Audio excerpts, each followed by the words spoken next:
Hey there! Wasn't expecting to record a second video today, but I wanted to record this for Stefan, the author of XDOS, to show that the new CIO-in handler does work under XDOS.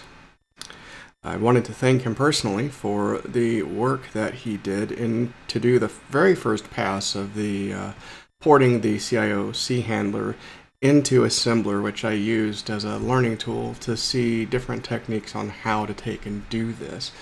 So using his code as a guide, I went back through and redid the port and tried to learn as many best practices as I possibly could, and I wanted to thank him very much for his time and effort in helping me and answering a number of questions about file management systems and the things you have to watch out for.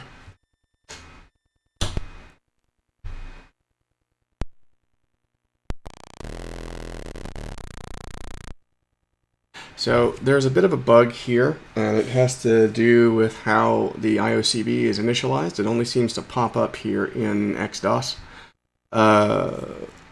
Two things. This is the non-relocatable version of the handler. The loader that I'm using for the handler fails under XDOS. So again, I'm going to be using a different method going forward, so this is kind of a non-issue. So for now, I've compiled a version that sits itself right at 1E00. But other than that, it pretty much works. The footprint will be a lot better going forward. Right now, we're sitting at 2A00 here. Ouchie.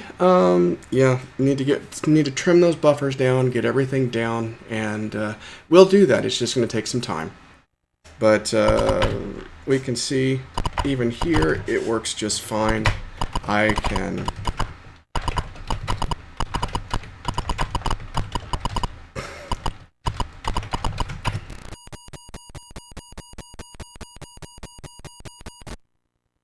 load. This works just great, and if I reset, the reset vector works properly, and of course that still works. So I wanted to kind of end this by booting. I'm going to take and reboot ever so slightly here with my option key held down.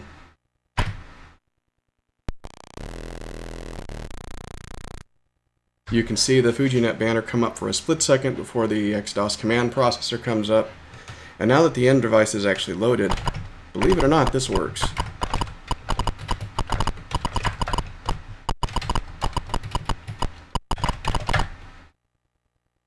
Not, actually, no.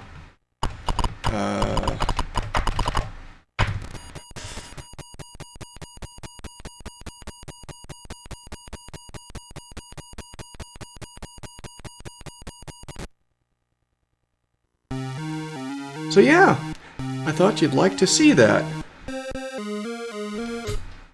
It kind of gives a real solid indication of what's actually possible when your file manager actually can think of, okay, maybe there are other devices other than D. Thank you for that.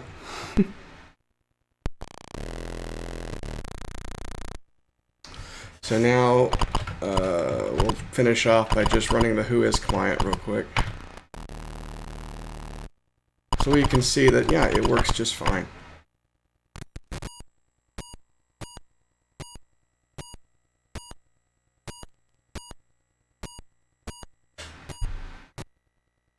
So I mean, yeah, there we go. I wanted to take and record that real quick so you could see.